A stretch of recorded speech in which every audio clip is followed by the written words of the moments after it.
What if you could map out someone's entire spiritual journey on a single blueprint? I mean, really lay it all out. That's the powerful idea behind a framework called the Five Disciples from the Come and See curriculum. Today, we're going to dive deep into this whole concept, and we're going to focus on what it calls the crucial second stage, the lover. Okay, so the source material kicks off with this really compelling image. It's like a spiritual map for all of humanity.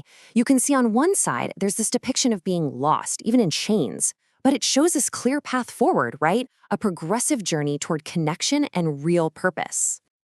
Now, this is where it gets really ambitious. The core claim here is that every single person, past or present, can be placed somewhere on this spiritual path. It's presented as this universal system for understanding where we all are in our spiritual lives. Pretty bold, right?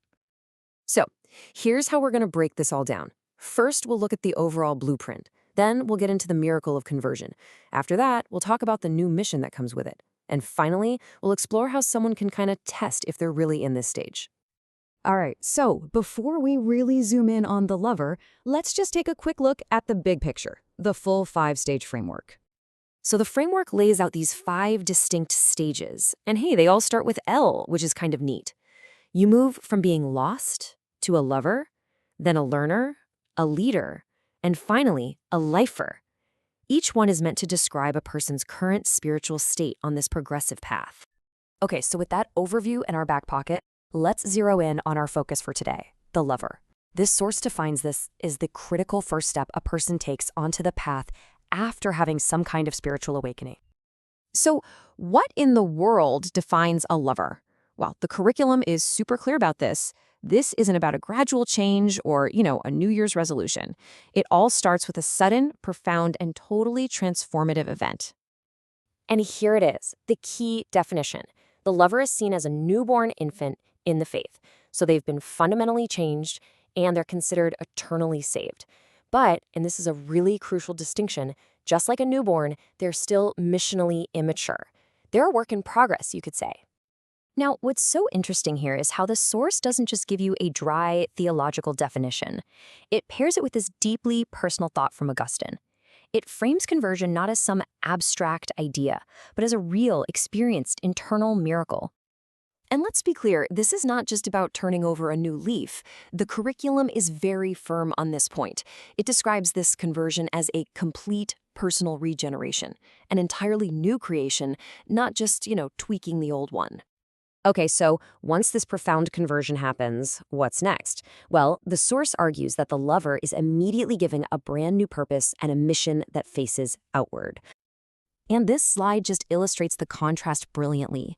See, it's not a passive thing. It's a call to actively get rid of a whole list of old negative habits and, at the exact same time, develop this intense craving for spiritual nourishment, which the text compares to a newborn's desperate need for milk. So here's the crucial point. This profound personal change is immediately tied to an outward-facing mission. It's not meant to be kept to yourself. It's meant to be lived out for everyone to see. And to make this mission really practical, the curriculum lays out this 6-step daily cycle. It starts inward. You remember and you abide. Then it moves into action. You pray and you obey. And finally, it's about continuous improvement.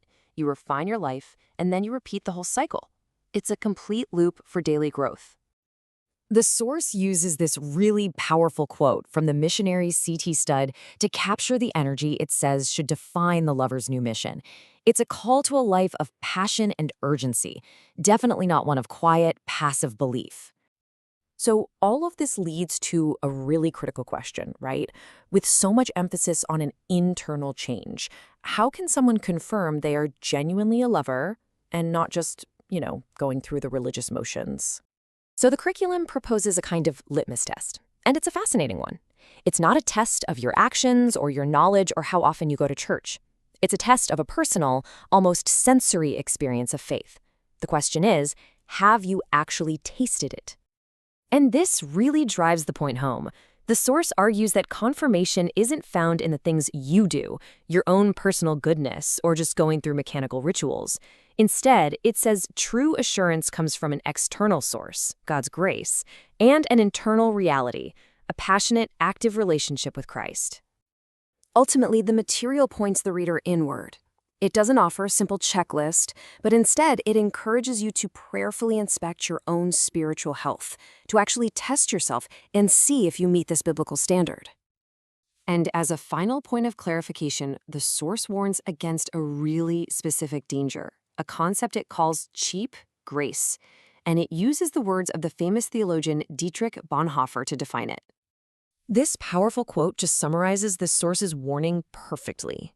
It's a caution against a type of faith that wants all the benefits of salvation, but tries to avoid the personal transformation, the commitment, and the discipleship that this whole lover stage is all about. And so this source material leaves us not with a neat little answer, but with a direct challenge. It turns the lens right back on you, the reader, asking for some personal reflection. After exploring this whole detailed definition of a lover, the final question is simply this: what do you see in yourself?